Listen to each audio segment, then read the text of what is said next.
প্রায় কাছাকাছি সময়ে দুজন নেতার মৃত্যু হলো। ইরানের প্রেসিডেন্ট রাইসির মৃত্যুতে সারা বিশ্বের মুসলিম শোকে মাতম করছে, তাকে হারানোর বেদনায় আর্তনাদ করছে এবং তার জন্য দোয়া করছে আল্লাহ পাক যেন তাকে ক্ষমা করেন, কিয়ামত পর্যন্ত তার কবরের আযাব মাফ করেন।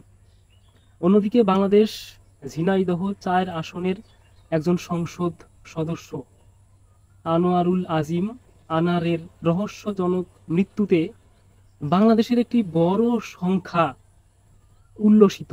মানুষের মৃত্যুতে এরকম উল্লসিত না হওয়াই ভালো, কিন্তু মানুষ কর্মফল পায়।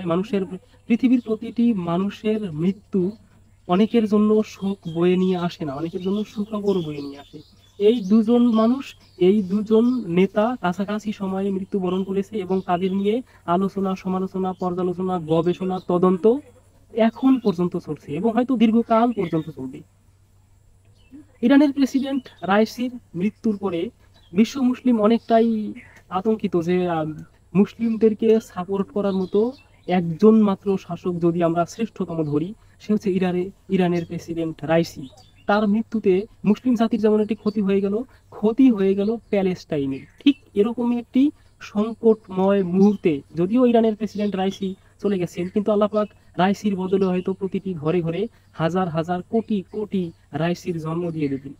রাইসি চলে গেছেন, ঠিক এরকমই একটি সংকটময় মুহূর্তে আয়ারল্যান্ড, নরওয়ে এবং স্পেন, এই তিনটি রাষ্ট্র ফিলিস্তিনকে স্বাধীন রাষ্ট্র হিসেবে স্বীকৃতি প্রদান করেছে, আলহামদুলিল্লাহ। এবং খুব তাড়াতাড়ি স্লোভেনিয়া এবং মাল্টা, ইউরোপের এই রাষ্ট্রগুলো খুব তাড়াতাড়ি ফিলিস্তিনকে স্বাধীন রাষ্ট্র হিসেবে স্বীকৃতি দেবে বলে সিদ্ধান্ত নিয়েছে। এখন পর্যন্ত যদিও তারা ঘোষণা দেয়নি, তবে খুব সম্ভব স্লোভেনিয়া এবং মাল্টা ফিলিস্তিনকে স্বাধীন রাষ্ট্র হিসেবে স্বীকৃতি প্রদান করবেন। আমি ব্যক্তিগতভাবে আমি মনে করি যে রাইসির মৃত্যুতে আমরা মুসলিমরা যতটা ভেঙে পড়েছিলাম, কিন্তু তার মৃত্যুর মধ্য দিয়েই হয়তো আল্লাহ পাক ফিলিস্তিনকে রহমত বর্ষণ করেছেন।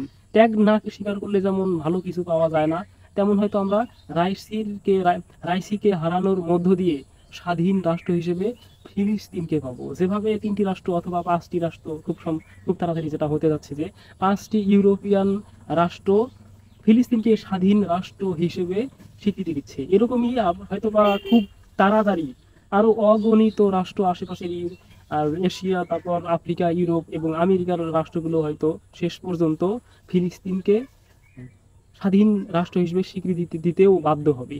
আমরা সেই দিনের অপেক্ষায় থাকলাম যেদিন ফিলিস্তিন একটি স্বাধীন সার্বভৌম রাষ্ট্র হিসেবে স্বীকৃতি পাবে।